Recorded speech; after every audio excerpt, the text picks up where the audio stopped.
Yung mga Dawes Law na yan noong 1924 ay mga papel po yan ng mga sertibigo, yung mga bonds. At hindi po kailanman inisyo sa anyo ng mga gold bars. Ha? Ang mga ito ay replika o mga props lamang po yan. Ha? Parang halimbawa, yung replika ng Nazareno sa Quiapo, ganyan yan. Hindi totoo. Kumbaga, replika lamang po yan. Ha? Na wala pong halaga ang sabi. Ngayon yung pinapagitan niyang quintillion note. Ha? Yung ang pera, ang pinapakita na may denominasyon ng quintillion ay wala ring halaga po yan sa merkado at hindi yan kinikilala ng central bank. Ha? Ito po yung karaniwang ginagamit na props para sa investment scam. Ang katotohanan po niyan, yung larawang yung pangatlo na yan, yung real itong sinasabi niyang Real Monarch OPC kasi siya daw po yung CEO, chairman, ganyan.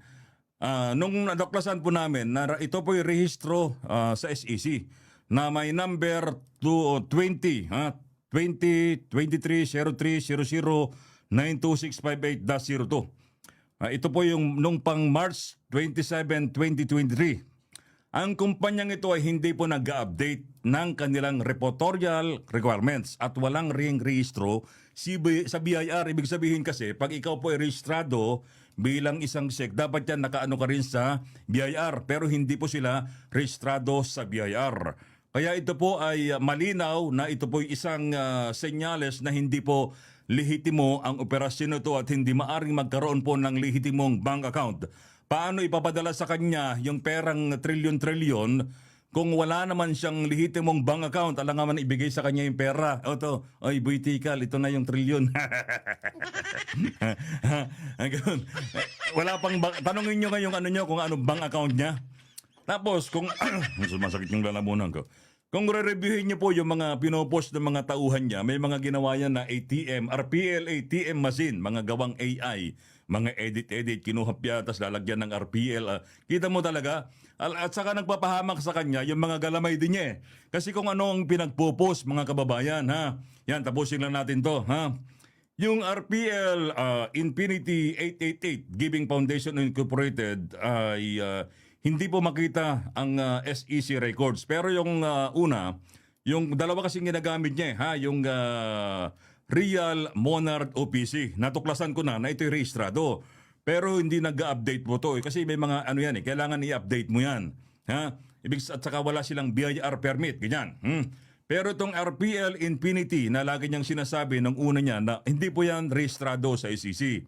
Kaya wag po kayong magpasilaw po dyan sa mga pinapakita niya.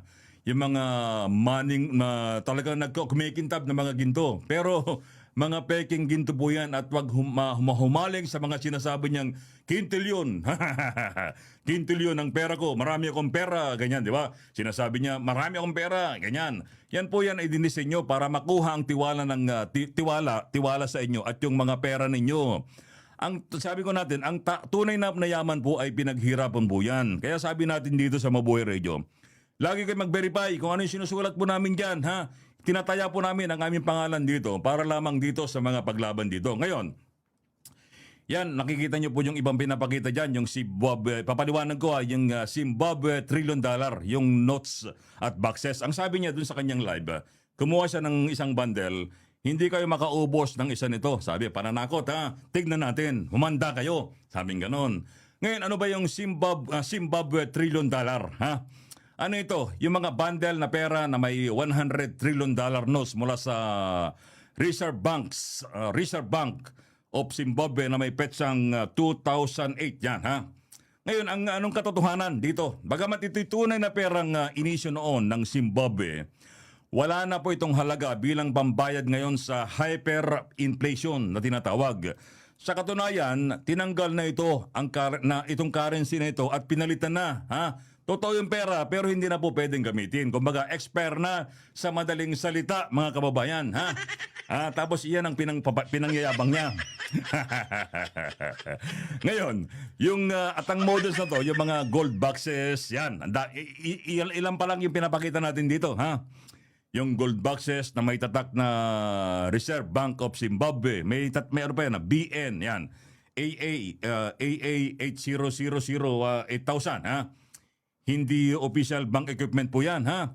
Ginawa ang mga ito para magmukhang sanctified o official ang mga lumang pera para maibenta sa mga gullible investors at sa napakatas na presyo sa pangakong revaluation o redemption na hindi naman talaga mangyayari. Kasi di ba narinig nyo doon sa mga scammer, may redemption na, ganyan-ganyan, redemption, yun. Kasi akala nila na may ipapalit dyan mga yan. Hindi na nga po mangyayari kahit kailan. Ano ang red flag dito?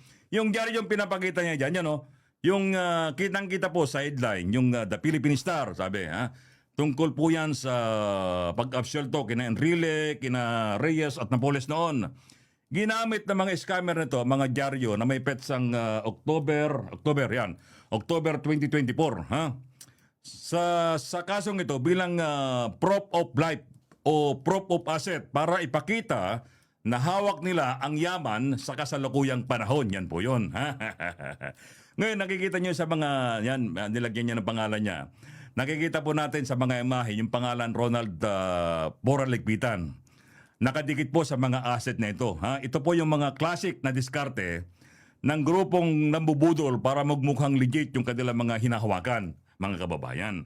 Kaya sabi ko sa inyo, dito, i-expose po natin ano ba yung mga background nitong mga to, yung mga fraudulent organization para siguradong makatulong po tayo sa ating mga kababayan na hindi mabiktima. Kasi patuloy na naniniwala itong mga ito, naniniwala yung iba dyan sa kanila na ang pag-asa, ang akala ay yayaman sila. At marami tayong natuklasan dito sa mga nandito. Kung papanoorin niyo yung mga nandyan sa grupo niya, ha, nandyan pa rin, nakapalibot sa kanyang, kasi panakot, pag wala kang pagkakumontra ka, humanda ka, hindi ka magkakaroon, ha? Humanda ka, sabing ganon.